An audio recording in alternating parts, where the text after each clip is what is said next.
Hey, hey! Olá! Today we're going to be taking a look at and giving our first impressions for the game, Confusing Lands.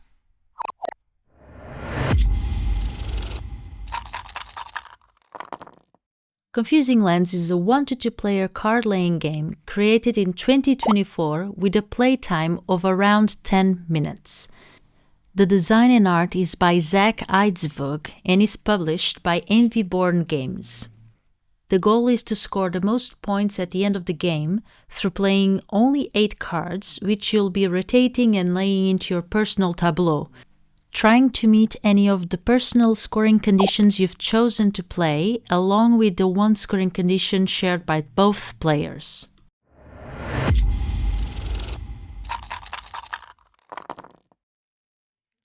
Inside this tiny box you will find 18 double-sided cards, the rulebook, 1 scoring pad, and 1 pencil.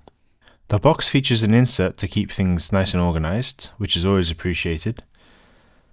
The card quality is okay.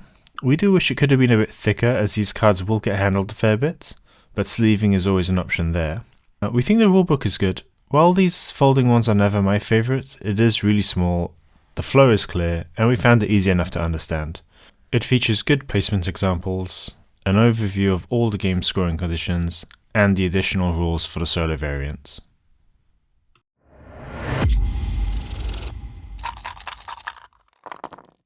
So, let's share some first impressions. I really like the game. With 18 possible scoring conditions to choose from, it makes for a really fun and tight puzzle. Yeah, I knew that we would love this game. The art style is really cute. It was something that caught our attention right away. The gameplay is very quick, even with the first couple of games taking a little longer because you need to refer to the explanation of the scoring conditions in the rulebook, which is very well done, by the way. Yep, we'll be having the rulebook and reference next to us for the next few times we play. The iconography is decent enough, but at this early stage we are struggling for it to sink in. Yes, there are lots of icons to remember. I also really like the close drafting part, where you only draft 2 cards at a time, playing one and giving the other one to your opponent. It limits your choice, making it more tense. The game is very puzzly. You have to make many decisions in each round. You always have to cover at least one space on the already laid cards, so you have to decide which one could be the sacrificial one, but sometimes it's very difficult to find one. You try to get the best position to optimize the points. You need to choose between 2 double-sided cards, knowing that one of the cards will go to your opponent, and maybe you don't want to give them what could turn out to be a good card for them.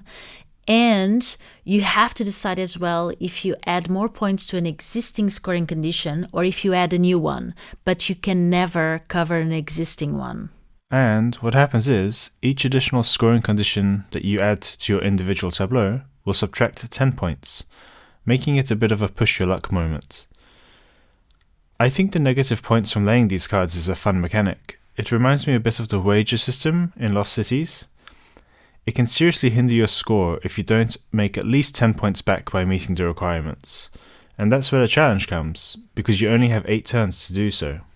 So every card you play counts a lot. Yeah, and it's entirely up to you too, if you want to play more scoring conditions or not, and I think that's clever.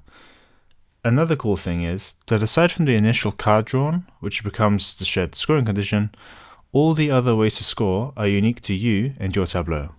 Oh, and there's a promo pack, which apparently makes it a little bit more competitive, and you can play 10 cards instead of 8. It also adds double symbols in one square.